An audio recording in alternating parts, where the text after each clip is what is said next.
Então tá, galera, vamos começar a nossa aula de hoje. Vou já direto apresentar para vocês o nosso Moodle, tá? Cadê o Moodle? Peraí que eu vou ter que abrir o Moodle aqui. Então deixa eu abrir o Moodle aqui. Vou só pegar a aula de vocês aqui. Então olha só.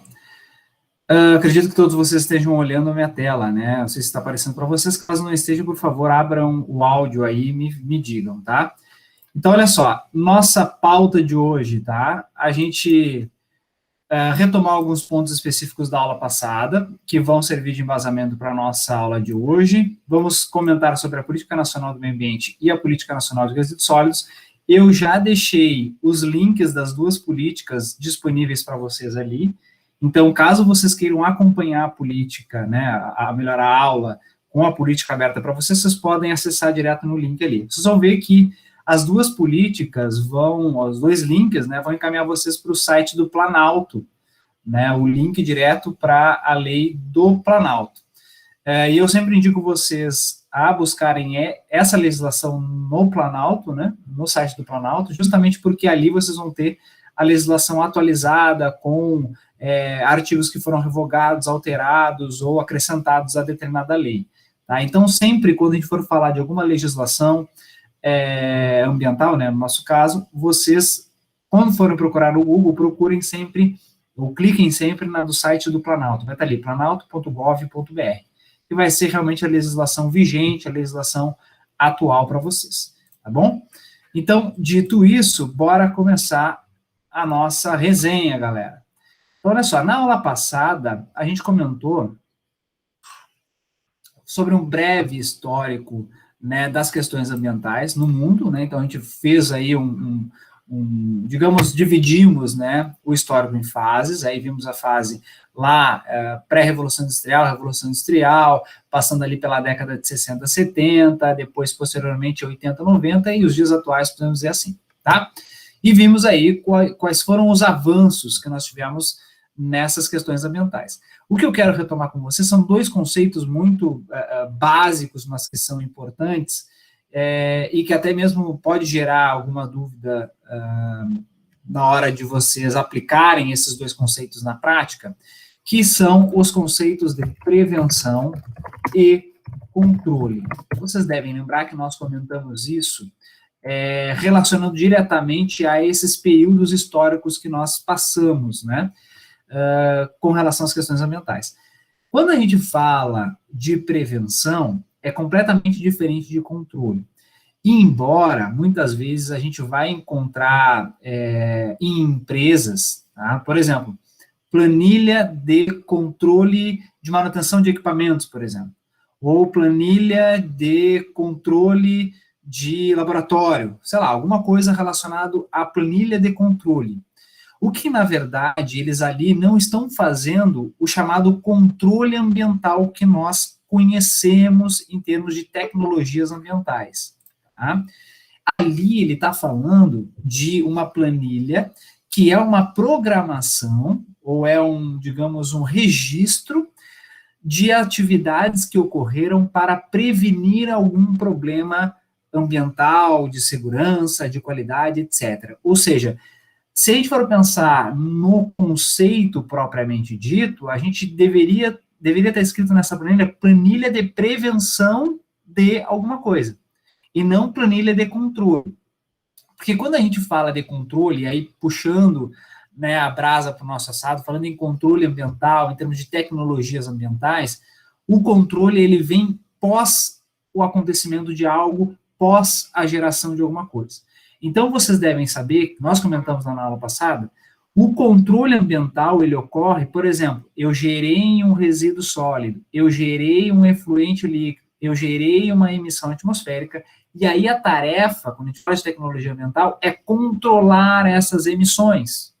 Que forma que eu vou controlar? Através de tecnologias de controle. Que tecnologias são essas? Se for uma emissão atmosférica, pode ser um filtro de chaminé, pode ser, por exemplo, um equipamento tipo ciclone para a questão de emissões atmosféricas, pode ser uma estação de tratamento de efluentes, pode ser um tratamento de resíduos sólidos. Então, tudo isso são técnicas de controle.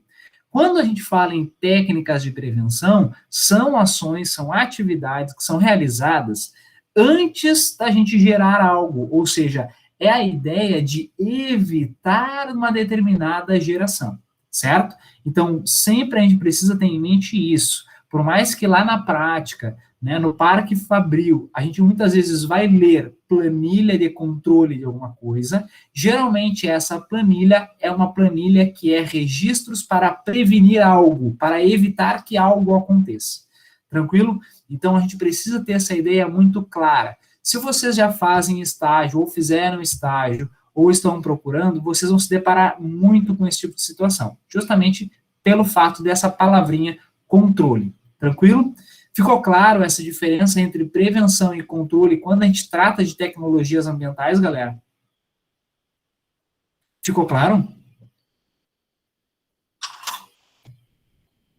Beleza. Aí, eu lembro que eu perguntei para vocês na aula passada, tá? Qual é o país que possui a legislação ambiental mais avançada no mundo? E aí, se eu não me engano, foi a Tainá. Né, Tainá?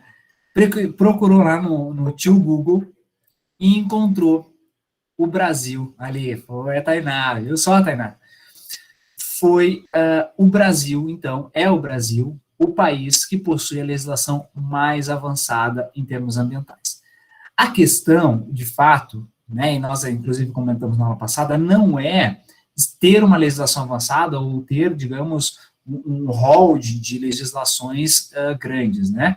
O que para nós é importante é a aplicabilidade, a efetividade dessa legislação. Aí, nós vimos que ao longo do tempo essas legislações foram avançando, né, foram sendo melhoradas, e nós chegamos até algumas datas que nós temos algumas legislações muito importantes. Uma delas, e é a primeira que nós vamos comentar agora, é a Política Nacional do Meio Ambiente, o famoso PNMA. Tá? Bom, a Política Nacional do Meio Ambiente, se vocês observarem a data dela, ela é de 1981. Tá? 1981. Observem, vocês devem lembrar que aquela primeira conferência de Estocolmo, lá, que nós comentamos na aula passada, né, a Conferência das Nações Unidas, para uma questão de meio ambiente, né, onde os chefes de Estado se reuniram para debater as questões ambientais, isso foi lá em 70, lembram? Já em 81, aí nós tivemos a nossa Política Nacional de Meio Ambiente. É claro que ela teve algumas alterações, algumas melhorias ao longo desse tempo, mas ela é de 1981. E aí tem alguns pontos muito importantes que, se a gente for pegar a diferença das duas palavrinhas, prevenção e controle, vocês vão ver que a prevenção é o foco das políticas ambientais.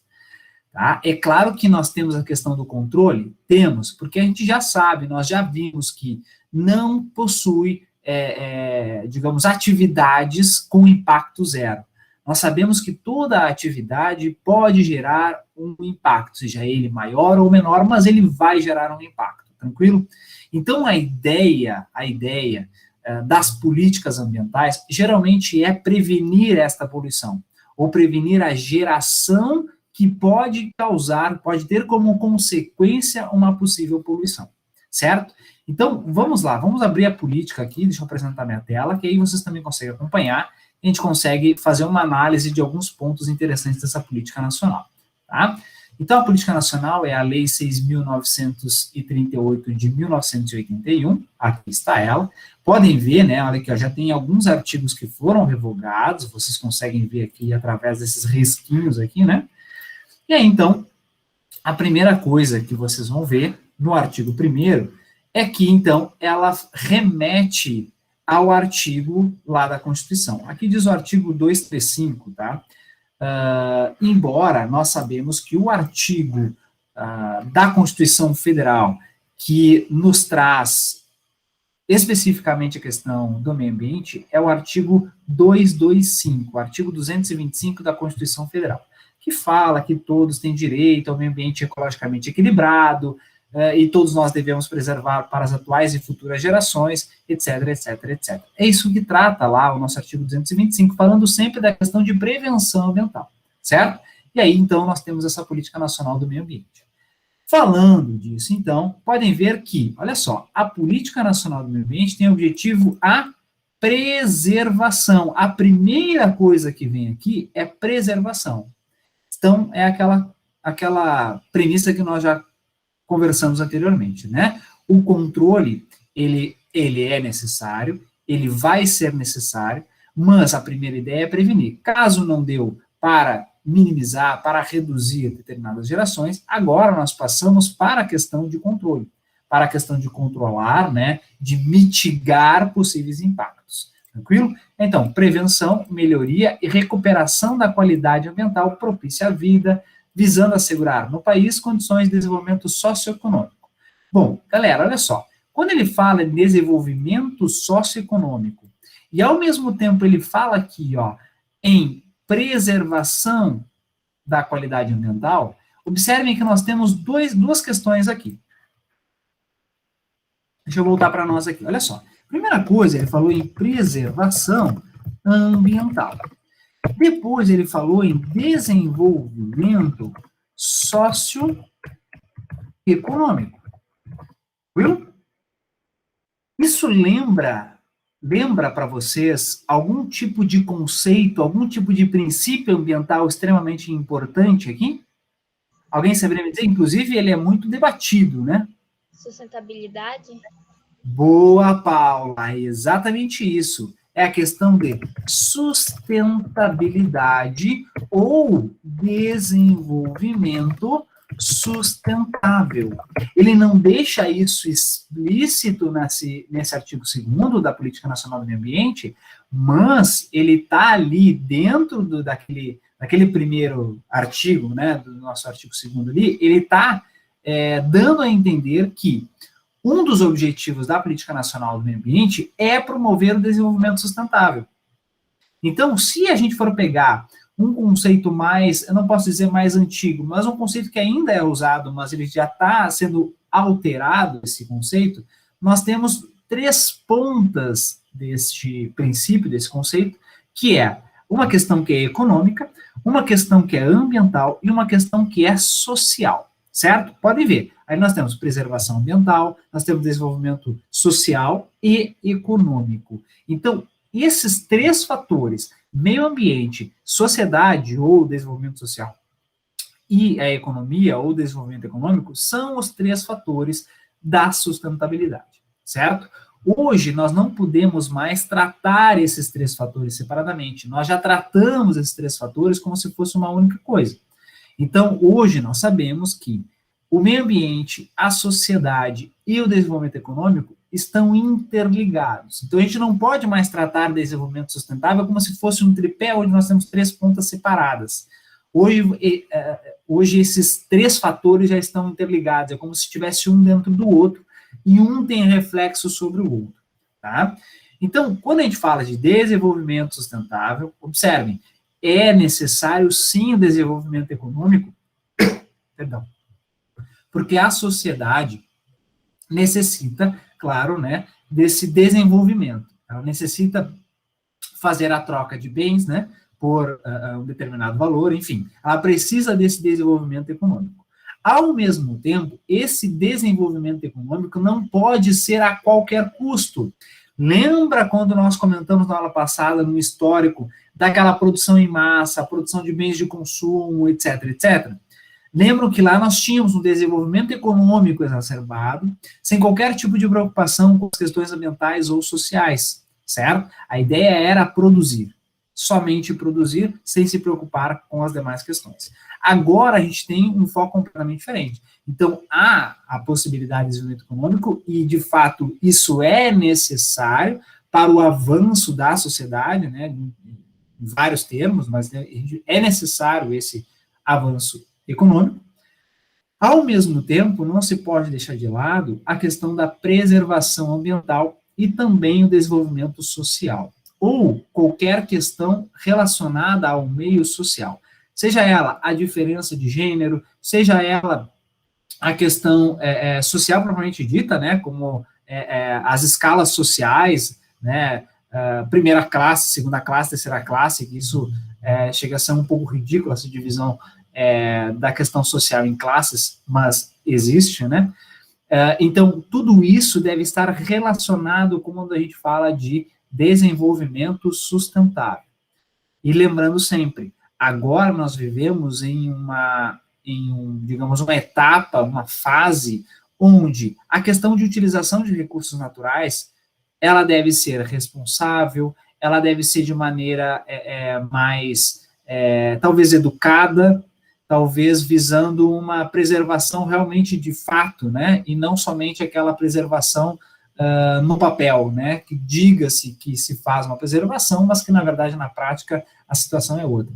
Então, quando a gente fala de políticas ambientais, quando a gente fala de política nacional do meio ambiente, a gente está falando principalmente dessa preservação. E esses 3 fatores, então, devem andar juntos. É isso que diz esse artigo 2º.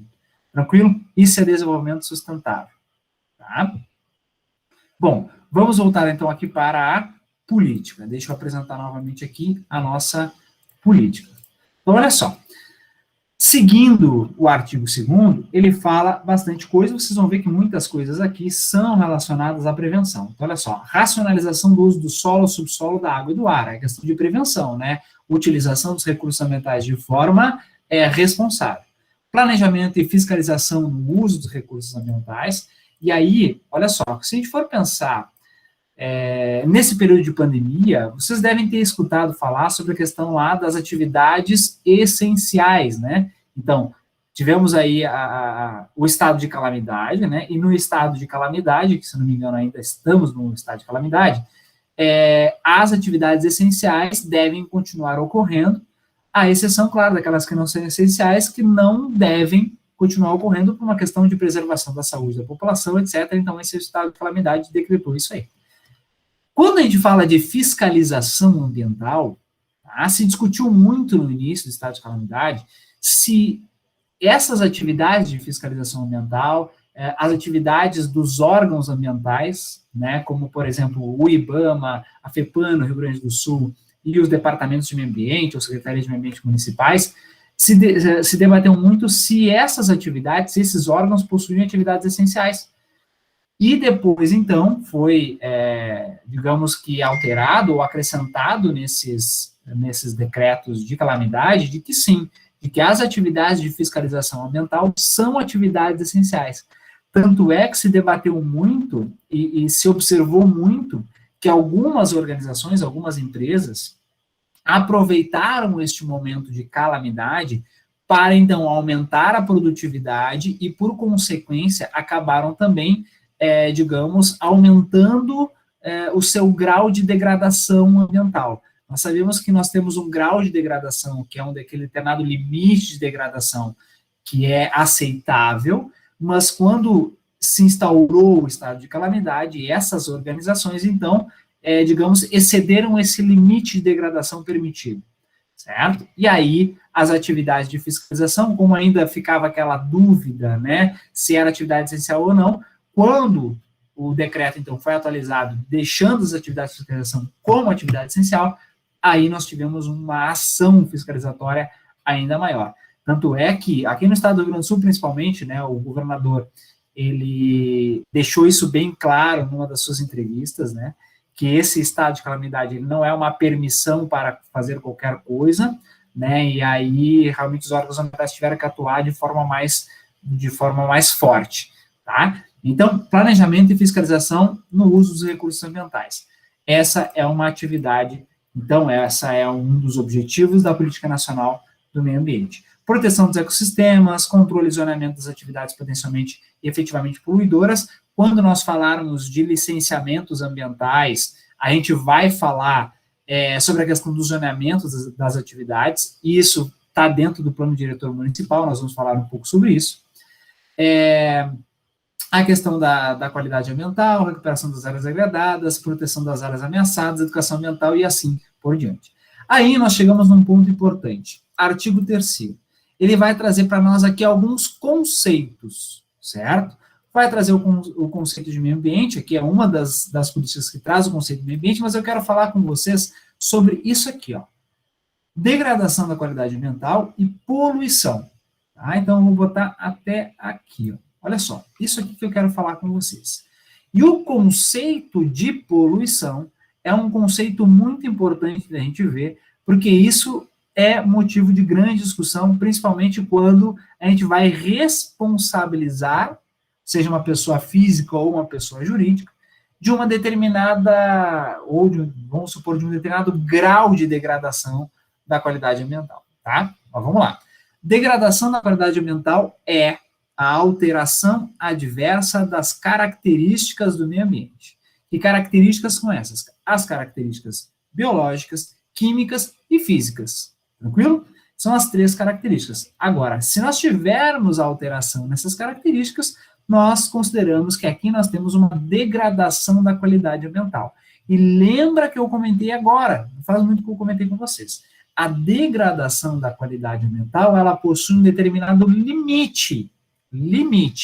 No momento que nós passamos deste limite de degradação da qualidade ambiental, nós atingimos um outro conceito, que é chamado o conceito de poluição, que diz o seguinte, olha aqui, ó, poluição é a degradação da qualidade ambiental resultante de atividades que direta ou indiretamente, e aí ele fala, ó, tu pode, eu vou supor, tá, tu pode realizar degradação ambiental, que é a alteração adversa das características do meio ambiente. Só que, se essa degradação prejudicar a saúde, a segurança e o bem-estar da população, criar condições adversas às atividades sociais e econômicas, afetar desfavoravelmente a biota, afetar as condições estéticas e sanitárias do meio ambiente, ou ainda, se uma organização lançar matéria ou energia em desacordo com os padrões ambientais, eu tenho aqui uma chamada poluição. Então, eu só posso dizer que está ocorrendo poluição ambiental quando ocorrer com base na Política Nacional do Meio Ambiente, tá? Isso aqui é só relacionando a Política Nacional do Meio Ambiente. Só posso dizer que há poluição quando ocorrer isso aqui. Tranquilo?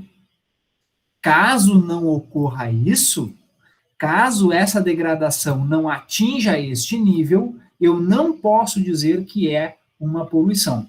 Se isso, galera, isso considerando conceitualmente, tá? Na prática, a gente sabe que a análise de ter ou não poluição é muito subjetiva. Cada um pode analisar de uma forma diferente. Mas, conceitualmente, a gente tem que degradação é uma coisa e poluição é outra. Impacto ambiental, inclusive, é uma outra coisa. Tanto é que se relaciona muito impacto ambiental com degradação da qualidade ambiental. Isso se relaciona muito. Não significa que é o mesmo conceito. Mas degradação ambiental é uma coisa, poluição é outra. Galera, ficou claro essa questão? Sim? Tranquilo? Beleza. E por que eu digo que poluição é importante nós sabermos? Observem, né? Nós falamos, já desde a aula passada, a questão das legislações ambientais, que elas estabelecem limites. Quando eu estou dentro deste limite, vamos supor que aqui é o limite, né? Se eu passar o limite, eu estou aqui. Se eu ficar dentro do limite, eu estou aqui. Então, este limite, tá, é aquele limite para dizer o seguinte, agora está ocorrendo poluição ou não tenho poluição. Porque se nós formos considerar conceitualmente o que é poluição, eu vou dizer que há um determinado limite e ultrapassado este limite, eu tenho poluição. Não ultrapassado, eu posso não ter degradação. Tranquilo? Tranquilo? Então, vamos lá. Quando eu tenho, por exemplo, o estabelecimento de um determinado limite, ou seja, quando eu tenho, dentro da organização, tá, dentro da empresa, dizendo o seguinte, olha, você só pode lançar efluentes dentro desses seguintes padrões, ou seja, o limite, por exemplo, de DBO, de DQO, de nitrogênio, de fósforo, de coliformes, de óleos e graxas, enfim, de metais pesados e etc, etc, etc. Ou seja, ele está te dando que o teu limite, o teu padrão de lançamento é esse, certo? Portanto, a tua obrigação legal é lançar matéria ou energia, lembra que está escrito ali, né, na Política Nacional do Meio Ambiente, lançar matéria ou energia em desacordo com os padrões ambientais. Está escrito ali. Então, se eu lançar matéria ou energia, então, se eu lançar efluente fora dos padrões, ou seja, acima deste limite estabelecido por lei, significa que, então, aqui eu posso ser responsabilizado por poluição ambiental. Certo? Se eu lançar matéria ou energia, vamos pensar, se eu lançar o efluente dentro dos padrões, eu não posso ser responsabilizado por poluição ambiental. Todos concordam comigo? Concordam comigo ou não?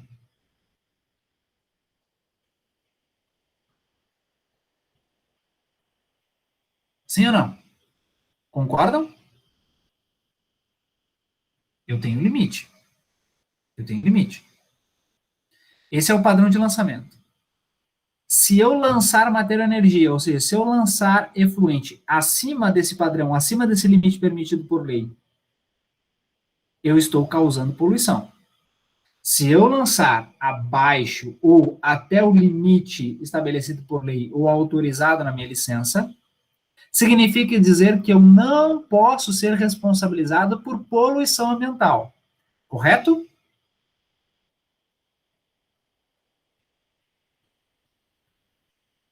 Alguns disseram que sim. Pois então, essa é a grande discussão. Por quê? Galera, se eu lançar efluente ou esgoto, como vocês queiram, em um corpo de água receptor, em um rio, nesse nosso exemplo, vocês concordam comigo que eu estou causando determinado impacto ambiental? Concordam ou não concordam? Tô, né? Mesmo dentro do padrão. Eu estou causando impacto ambiental. Mas digamos que aquele é o impacto ambiental autorizado por lei. Autorizado por lei. Isso vocês vão concordar comigo. Então, no momento que eu realizar este lançamento de efluente acima de um padrão estabelecido, acima do limite estabelecido, autorizado, aí sim eu estou causando poluição. Só que na prática, a gente sabe que, independente da quantidade de poluentes lançados, a gente sabe que está ocorrendo uma determinada poluição ali, está ocorrendo determinado impacto. Então, observem que, na teoria, poluição pode ser considerada uma única coisa, e quando a gente vê na prática, aos nossos olhos, a gente entende, a gente interpreta que para termos poluição basta o lançamento, independente de estar no padrão ou fora do padrão. E quando a gente fala de padrão, a gente fala de limite. Então, aos olhos, a nossa interpretação, a nossa análise ao ver o lançamento de qualquer coisa, pode ser um lançamento de resíduos em um terreno, por exemplo, né, um despejo, né, um descarte de resíduos, pode ser um lançamento de efluentes, independente de estar dentro ou fora desses limites, a gente, aos olhos, a nossa interpretação já é considerada uma poluição. E aí que a gente começa as discussões doutrinárias, né, discussões de autores, em que momento eu vou considerar poluição e em que momento que eu não vou considerar poluição. Tranquilo? Chegamos a um ponto importantíssimo. Por que eu quero dizer isso? Porque agora nós vamos ver alguns pontos da Política Nacional de Resíduos Sólidos que são importantes também para a gente entender essa questão de ser um poluidor, de não ser um poluidor, etc. Quando que eu sou responsabilizado, quando que eu não sou responsabilizado. Tranquilo? Galera, até esse ponto aqui tá tudo certo com vocês? Vamos mais um pouquinho, tá? A gente vai ver agora a Política Nacional de Resíduos Sólidos e a Gabriela entendeu, o Cristiano entendeu, Letícia também. Galera, se alguém não entendeu, tranquilo. Pergunta aí, a gente repete tudo numa boa. Tá? É só me chamar, a gente retoma conteúdo que nós já vimos, tá? Vou apresentar para vocês aqui. A política nacional tem outros vários pontos, tá? Que são extremamente interessantes e importantes para nós vermos.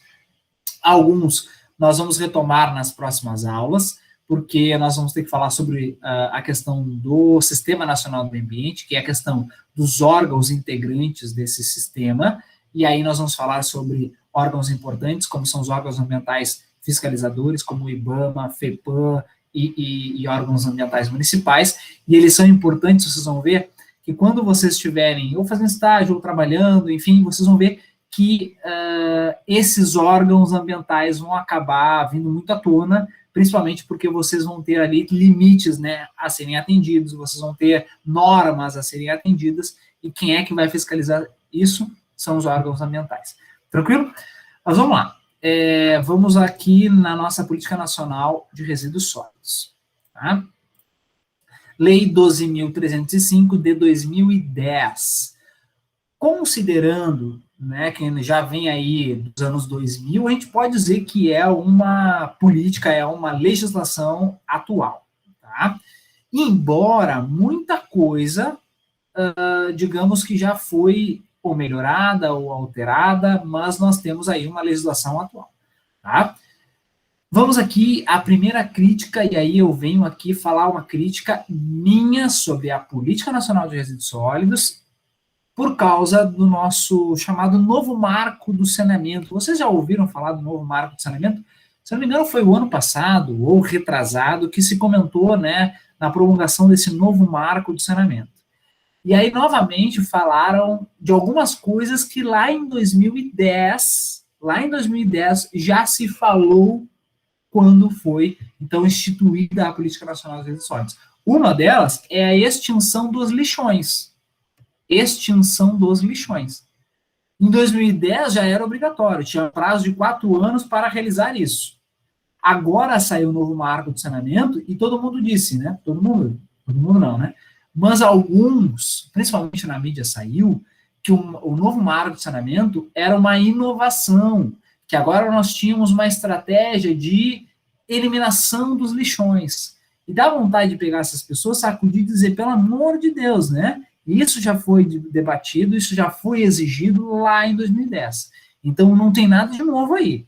Nada de novo. E tem muita coisa do novo marco de saneamento que não tem absolutamente nada de novo. Que é trazido de legislações antigas que tiveram pouca efetividade, que podemos dizer que não houve nenhum apoio financeiro ou estrutural do governo federal, de uma forma geral. Ou seja, é uma situação, como a gente já comentou anteriormente, né? Nós temos legislações excelentes, a Política Nacional de Resíduos Sólidos é uma delas, inclusive foi elogiada por diversos países, mas o nosso problema sempre é a efetividade da lei, certo? Bom, dito essa crítica da Política Nacional de Resíduos Sólidos, tem algumas outras coisas que, claro, que não andaram com a Política Nacional de Resíduos Sólidos, mas ela trouxe digamos, alguns instrumentos, alguns objetivos que são muito interessantes. Bom, vamos a algumas delas, tá? Eu quero comentar com vocês sobre 2 questões importantes. A diferença entre rejeito e resíduo. Galera, pergunto para vocês aqui. Qual é a diferença entre rejeito e resíduo sólido? Qual é a diferença entre rejeito e resíduo sólido?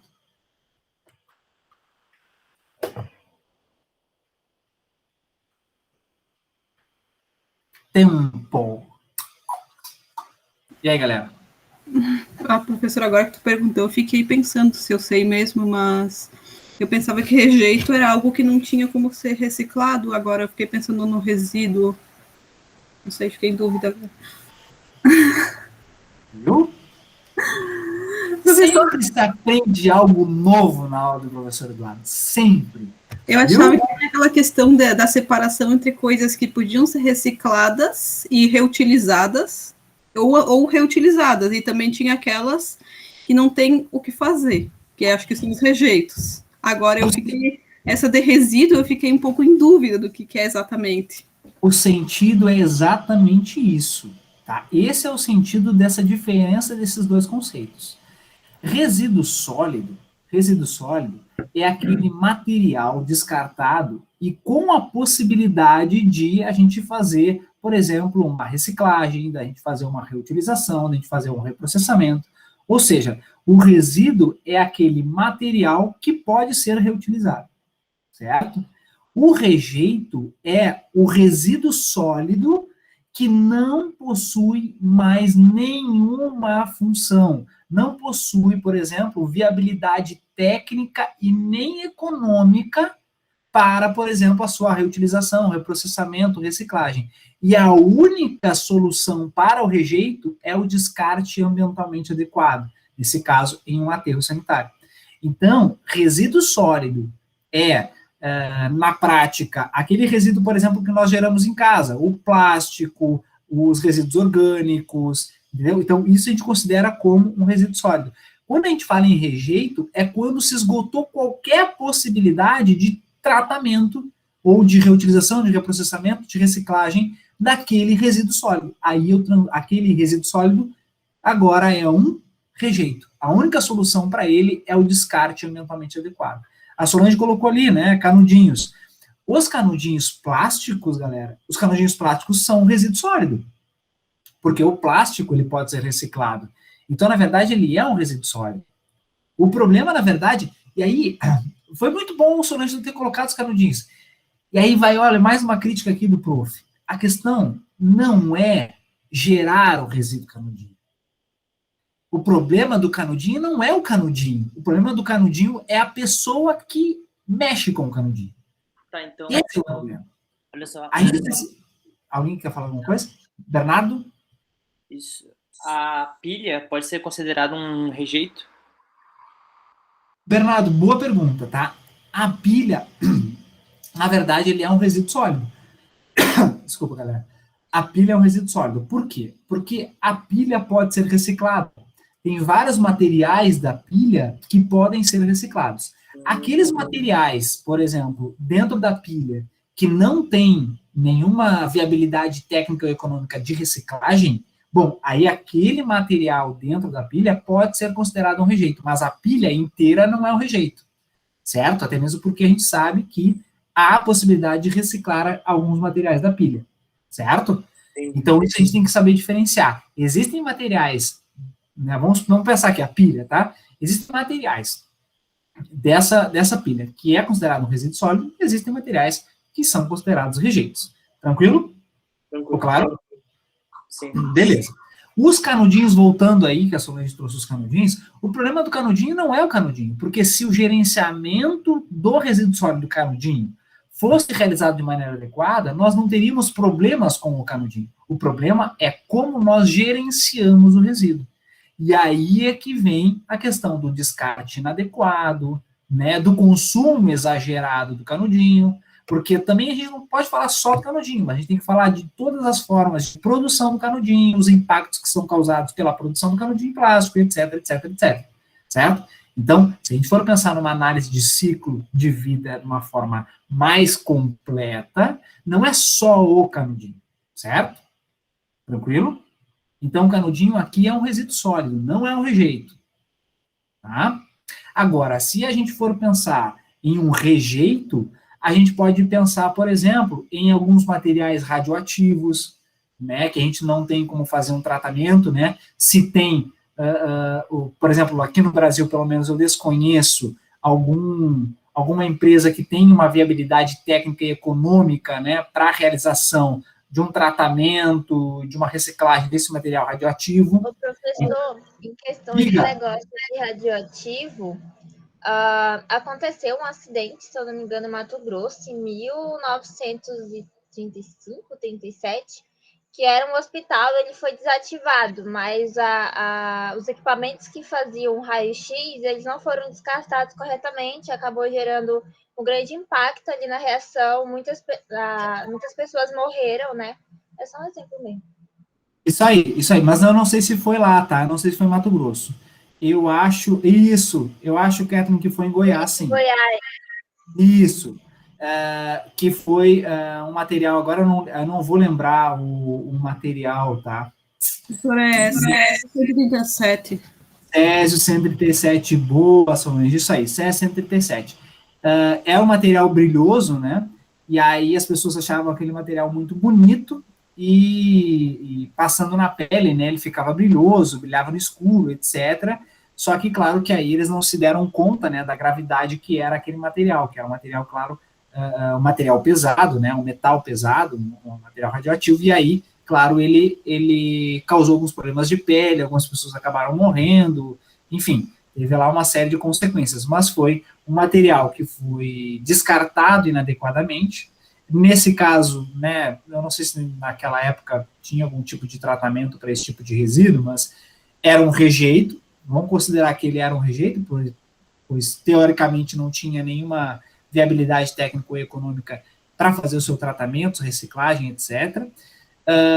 E aí ele estava ali descartado de maneira inadequada, com acesso a pessoas não autorizadas, digamos assim, e aí essas pessoas, então, achando que aquilo ali poderia ser utilizado de qualquer maneira, acabou, então, causando aquele problema. Esse é o problema do CS 137 ali, em Goiás. É um exemplo, tá? Então, aqui é importante que a própria Política Nacional de Resíduos Sólidos nos traz essa diferença entre resíduo sólido e rejeito, tá? Por que eu digo que é importante observar isso?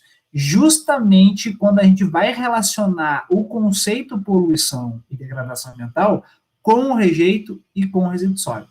Vamos voltar aqui para o conceito propriamente dito na Política Nacional.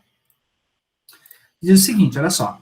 O rejeito, então, ele é um resíduo sólido, como nós acabamos de ver, só que depois de esgotadas as possibilidades de tratamento ou recuperação por processos tecnológicos disponíveis e economicamente viáveis, não apresentam outra possibilidade que não a disposição final ambientalmente adequada. E aí eu quero frisar aqui com vocês, isso aqui, ó. Disposição final ambientalmente adequada. Disposição final ambientalmente adequada. Não é qualquer disposição final, não é qualquer descarte. Quando eu falo em disposição final ambientalmente adequada, eu estou falando da disposição final em aterros autorizados. Eu estou falando, por exemplo, em aterros industriais autorizados, certo? Então, isso é disposição final ambientalmente adequada. Porque disposição final, muitas pessoas podem interpretar como, por exemplo, eu jogar o meu resíduo num aterro, num terreno baldio. Isso é uma disposição final. Agora, se ela é ambientalmente adequada ou não, isso são outros 500. Tranquilo? Então, esse finalzinho parece que não faz diferença nenhuma, mas ele é, sim, é importante observar. O que é um resíduo sólido? Material, substância, objeto ou bem descartado resultante de atividades humanas, qualquer atividade humana, tá? Pode ser comércio, indústria, alimentação, enfim, varrição de ruas, qualquer atividade humana, cuja destinação final se procede ou se propõe proceder, ou está obrigado a proceder, nos estados sólido e semissólido. Vamos abrir um parênteses aqui, mais um parênteses, o professor adora abrir um parênteses, né? Estado sólido ou semissólido. Galera, estado sólido a gente conhece, né? É aquela coisa dura, matéria, né? Esse é estado sólido. Pergunto para vocês, me deem um exemplo de um resíduo no estado semissólido. E aí vocês, como engenheiros químicos, ou como futuros engenheiros químicos, vocês devem saber um resíduo sólido no estado semissólido. Ou até mesmo no estado líquido, que nós vamos ver que o estado líquido também pode entrar aqui como resíduo sólido.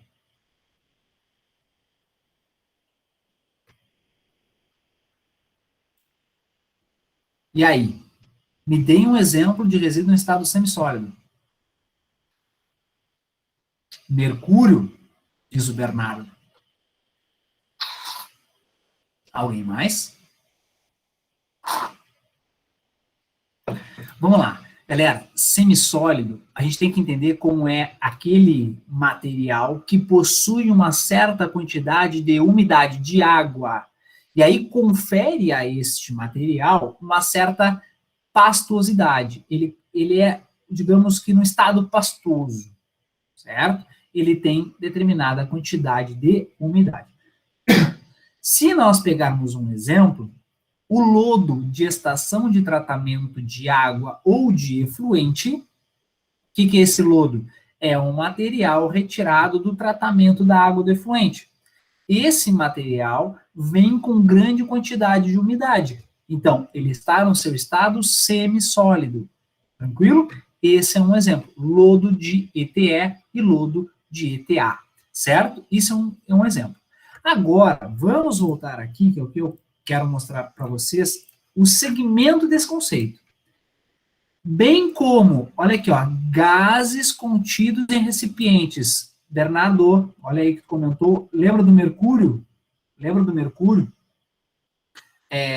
Aquele vapor de mercúrio das lâmpadas fluorescentes, lembra? Então, pode ser que eu esteja falando dele aqui, tranquilo? E líquidos cujas particularidades tornem inviável o seu lançamento na rede pública de esgotos ou em corpos d'água. Aí eu vou fazer um Ctrl+C aqui e eu vou voltar aqui com vocês. Galera, líquidos cujas particularidades tornem inviável o seu lançamento na rede pública de esgoto ou corpos de água. Galera, quantas vezes vocês foram para o laboratório do campus realizar titulação, alguma experiência muito louca de vocês lá?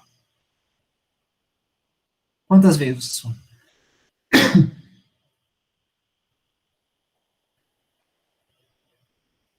Vocês não foram? E aí? Várias, Tainá. Se vocês participaram de algum projeto de pesquisa, por exemplo, que utilizava o laboratório, certamente vocês geraram resíduo sólido lá. Várias, a Marina, várias, a Daniela. Claro que foram várias vezes. Giro químico é isso. Quem trabalha com química é isso. Laboratório de química, galera. No laboratório de química, sabe aquele resultado de titulação que vocês fizeram e que depois da aula prática vocês deveriam descartar? Sabe? Se vocês não neutralizarem aquela titulação, se aquela titulação, por exemplo, tiver algum elemento tóxico, digamos assim, esse líquido da titulação não pode ser descartado na pia. Vocês concordam comigo? Vocês devem lembrar também que vocês, em algum momento, se não foi vocês, foi o pessoal lá do laboratório, deve ter descartado esse resíduo de titulação em um frasco âmbar. Vocês devem lembrar disso, sim ou não? Sim, Zamarina? Pois então, Marina, pois então, Cristiane, aquele material que foi descartado no vidro âmbar é um líquido, vocês concordam? É um líquido. E aquele líquido, para fins de gerenciamento,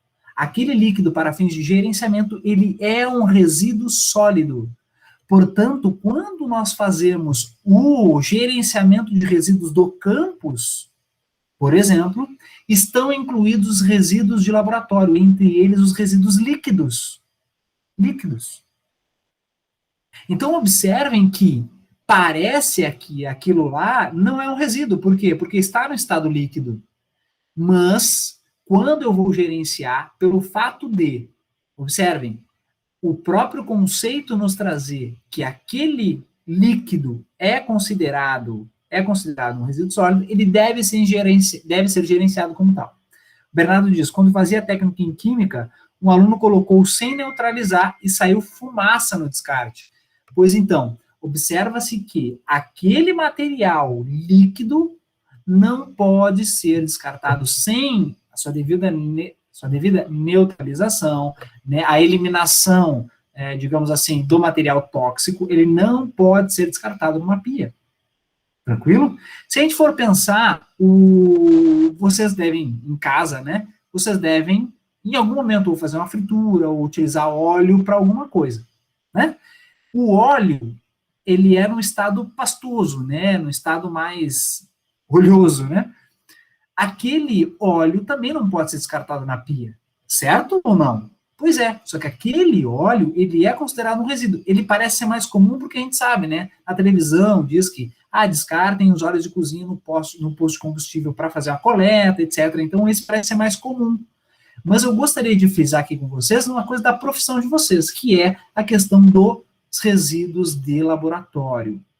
Tranquilo? Então, sempre observem, ele pode ser um gás, ele pode ser um líquido, mas se ele possuir características de não poder ser lançado sem seu devido tratamento ou neutralização, ele é um resíduo e, portanto, ele deve ser tratado como resíduo, deve ser gerenciado como resíduo, deve estar incluído na planilha de resíduos, a sua quantidade, a sua composição, o seu destino final, etc, etc, etc.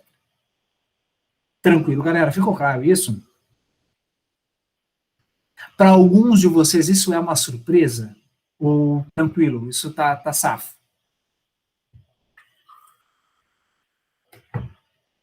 Tranquilo, né? Acho que não é nenhuma surpresa isso para vocês, né? A única diferença é que agora a gente está vendo isso conceitualmente, né? Conceitualmente, tentando aplicar isso em algum exemplo. Galera, tá tranquila aí. Sim, né? Vocês também já estão aí, já são engenheiros químicos, estão quase formados, né? Já sabem tudo. Isso é que é bonito. Galera, vamos voltar lá. Vamos voltar aqui. Olha só, seguindo aqui na Política Nacional, a gente já vai terminar, tá? Eu sei que a aula já está chegando no final, já vamos terminar. O que eu quero comentar com vocês, tá? Algumas coisas são importantes. Como, por exemplo, responsabilidade compartilhada. Aqui em cima vai ter outra coisa, ó, logística reversa. Isso são, digamos, instrumentos dessa política que são importantes observar. Por que eu digo isso? Vou interromper aqui. Logística, vou começar por ele, tá? Logística reversa. Logística reversa. Logística, só logística, a gente sabe que é o caminho que aquele bem, aquele produto, ele faz do setor produtivo, da produção, até o consumidor final. Tranquilo? Então, isso é logística. Quando a gente fala de logística reversa, é o sentido inverso dessa logística. É do consumidor final, é do descarte do consumidor final até o setor produtivo novamente. Então, é como se a gente fizesse o sentido inverso dessa logística. Isso é o que nós chamamos de logística reversa. Tem materiais que possuem, por obrigatoriedade, a realização da logística reversa. Como, por exemplo, pilhas e baterias, lâmpadas fluorescentes, pneus inservíveis. Então, esses materiais têm como obrigatoriedade a realização da logística reversa. Na verdade, são os materiais, né? São aqueles, digamos, os itens dessa cadeia de logística reversa, como, por exemplo, o consumidor, o distribuidor ou o vendedor, né? O setor produtivo, o setor de transporte, todos esses caras desta cadeia logística, possuem uma determinada responsabilidade em fazer com que o resíduo, pós a sua geração, deve retornar ao setor produtivo, certo? Então, por exemplo, quando eu vou trocar o pneu do carro, eu deixo o pneu nesse local que trocou o carro, que trocou o pneu, justamente para que essa empresa retorne esse pneu ao setor produtivo. Para quê? Para fazer uma reciclagem, um reprocessamento, ou uma utilização desse pneu como fonte energética, por exemplo, para a indústria cimenteira. Então, tem uma série de funções aí para esse material que é o pneu. Pilhas e baterias. Então, como até o Bernardo tinha comentado, né, do exemplo da pilha como um rejeito ou como um resíduo. Então, fazer com que essa pilha e essa bateria retornem ao setor produtivo para que ele faça, então, o desmanche dessa pilha e encaminhe para reciclagem, o que pode ser reciclado, encaminhe para um tratamento que pode ser tratado e assim por diante. Então, é fazer com que todo esse resíduo retorne ao setor produtivo para evitar que esse resíduo seja descartado em um aterro e que possa, então, sobrecarregar os aterros sanitários, aterros industriais, etc. Então, isso é logística reversa, fazer com que esse resíduo retorne. Tranquilo? Então, esse é um exemplo, um conceito que a política nacional nos traz. Tem um outro, e aí para a gente finalizar a nossa aula de hoje, responsabilidade compartilhada. Responsabilidade compartilhada. O que a responsabilidade compartilhada está nos dizendo? Está dizendo que a responsabilidade sobre a geração de resíduos, sobre o resíduo sólido, é de todos, desde o consumidor até aquele que produziu aquele bem de consumo, certo? Então, isso é o que eu chamo de responsabilidade compartilhada. Vejam o que diz o nosso conceito de responsabilidade compartilhada. Ele diz o seguinte, olha só.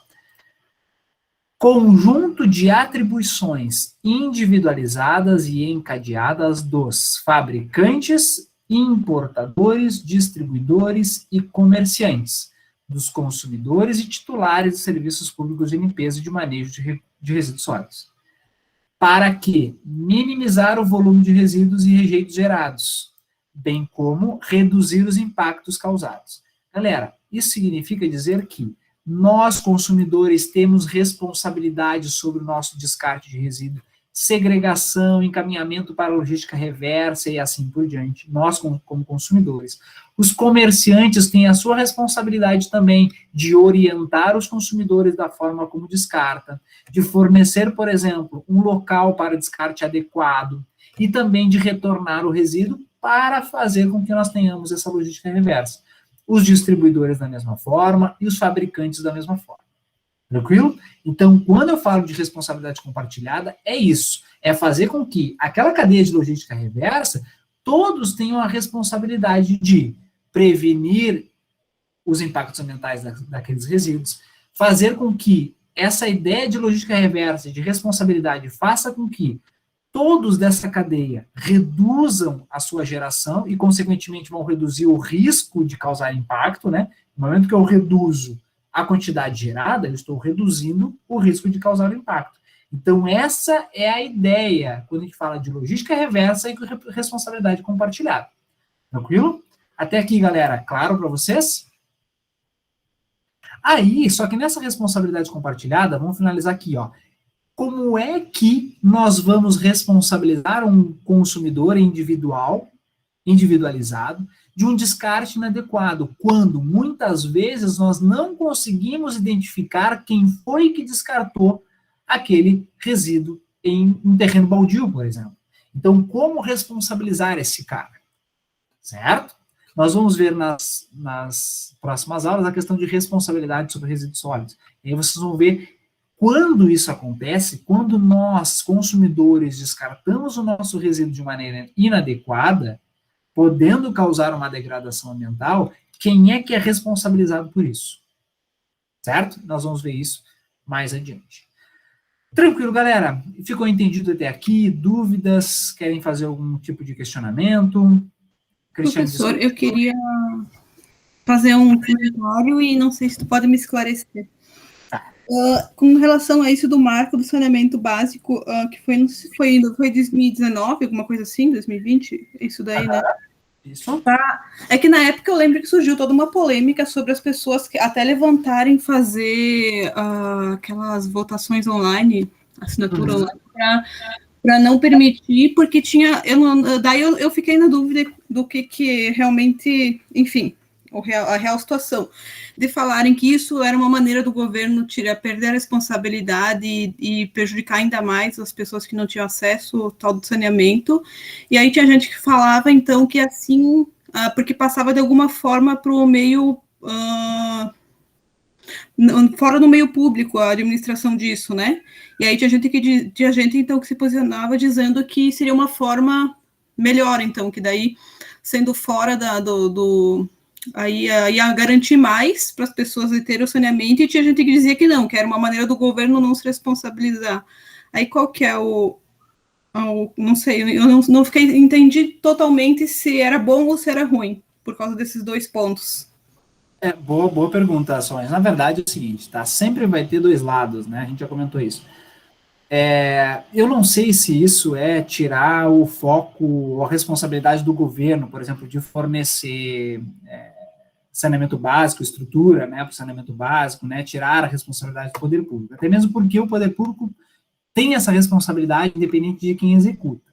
Tanto é que, por exemplo, se uma empresa privada vai executar alguma atividade de saneamento básico, por exemplo, ou seja, foi contratado para executar, a responsabilidade de que aquela obra, aquela execução, aquele saneamento ocorra de maneira adequada e que realmente tenha o atendimento, né, da população, o órgão público, por ser um órgão que deve fiscalizar essa atividade, tem obrigação de fiscalizar esse tipo de atividade, então ele também é responsável. Então, não sei até que ponto isso é tirar a responsabilidade do poder público, tá?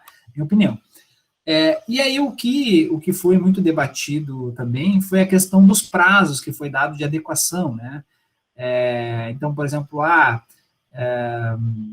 se não me engano, tinha um prazo de, acho que, 2, 4 anos, depois um outro prazo não sei do quê.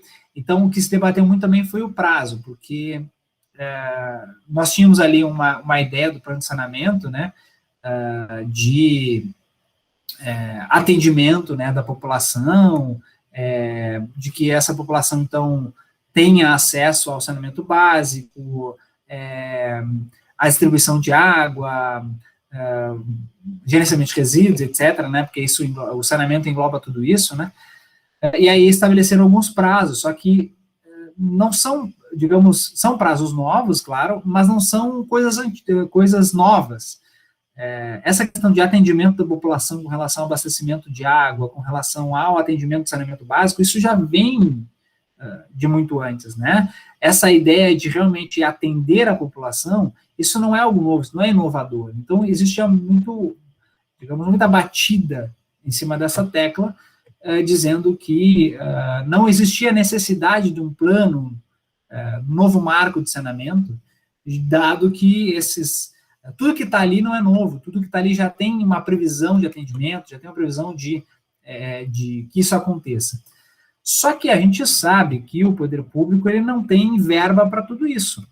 Essa é a questão, né? Tanto é que os próprios municípios, né, sobre a desculpa de não ter infraestrutura ou recursos suficientes para a realização, né, de abastecimento de água para toda a população ou a coleta e tratamento de esgoto municipal, isso faz com que também tenha um atraso, né, no atendimento desses prazos, e o poder público, digamos, nacional, também, digamos, não fornece subsídios para que, de fato, esse marco de saneamento ocorra, para que a política nacional de resíduos sólidos seja, de fato, efetiva. Então, aí há uma grande discussão, né? Os órgãos públicos municipais e do Estado reclamam da falta de apoio, falta de recursos, subsídios do governo federal, e aí fica nesse impasse. Por isso que também surgiu essa questão de trazer o setor privado para ajudar nessas questões, tá? Eu, sinceramente, não vejo de todo ruim, mas também não vejo que isso retira a responsabilidade do poder público, tá? Essa é a minha opinião. Acho que era mais ou menos nesse sentido a discussão, né? Sim, é que houve toda uma polêmica na época, e aí eu tentei entender realmente se a causa, mas eu não consegui ter total compreensão da situação, de qual lado estava correto não apoiar a lei ou apoiar a lei. É uma coisa que a gente sabe que tem muitas estratégias e políticas brasileiras, aí eu não estou falando só da política ambiental, né, mas estou falando de várias políticas, em que está se trazendo cada vez mais o setor privado para algumas atividades do setor público, né, não deixando totalmente na mão do setor privado, ainda o controle está sob o poder público, né, até mesmo porque é obrigação, se a gente for pensar o que diz a própria Constituição Federal, é a obrigação do poder público, né, do governo, fornecer saneamento básico para a população, né, para sadir a qualidade de vida, etc. Então, não pode se tirar a responsabilidade do poder público. Mas a gente sabe que o governo federal não tem verba, não tem subsídio para todo mundo, não tem para tudo isso. Então, trazer o setor privado não vejo de todo ruim. Não vejo de todo ruim. É claro que tem que haver uma fiscalização sobre todas as atividades, para que a gente não tenha, por exemplo, recursos demasiadamente utilizados, fora de recursos previstos, né? Então, eu acho que essa discussão é uma discussão longa, né? Mas não vejo todo ruim, não. Achei uma boa ideia. Tranquilo, galera? Mais alguma coisa? Vou então interromper a nossa gravação aqui.